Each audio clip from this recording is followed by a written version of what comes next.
Ukrainian President Volodymyr Zelensky said on Friday that his country's forces were standing their ground in the Donbass as Russian forces reduced the town of Bakhmut to rubble.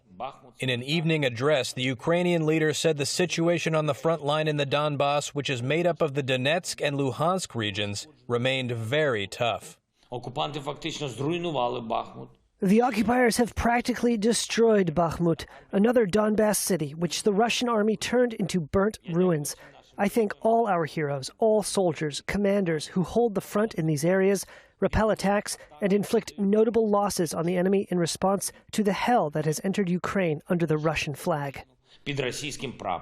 A volunteer bringing supplies and evacuating people from the front line in Bakhmut documented the devastation in a video published Thursday. Despite horrible ice-crusted ground, I reached Bakhmut. There is fighting in the streets of the city. The city is in flames, constant explosions, but the city is still under full control of the Ukrainian armed forces.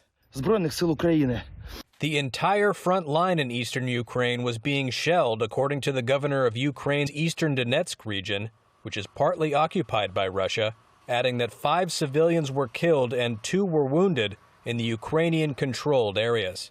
Earlier, Russian President Vladimir Putin said Moscow would probably do a deal over Ukraine one day, but that Russia's near-total loss of trust in the West would make an eventual agreement much harder to reach. Putin said Germany and France, which brokered ceasefire agreements in Minsk between Ukraine and Russian-backed separatists in 2014 and 2015, had betrayed Russia and were now pumping Ukraine with weapons.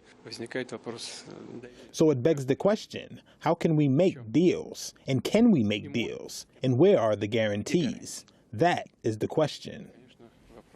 Putin also said Russia, the world's biggest exporter of energy, might cut its oil production and would refuse to sell oil to any country that imposed what he called the West's stupid price cap on Russian oil.